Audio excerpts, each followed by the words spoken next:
Galera, agora eu vou mostrar pra vocês a planta estrechada já, ó. Olha, meu povo, ó. Como foi que ficou o torrão da moleca. Bonita mesmo. Bem estrechadinha. Agora enterrar ela, meu povo. Se tiver enterrado aqui, eu mostro pra vocês. Ficou bruto. Raiz amarrada. Daqui a 30 dias nós vamos cortar essa raiz aqui. Aí depois de mais 60 dias cortar outra.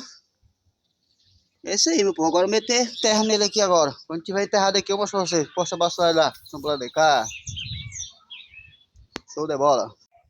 Aí, galera, a plantinha já no jeito aqui, ó. Já enterrada, meu povo. Agora é só jogar uma água nela.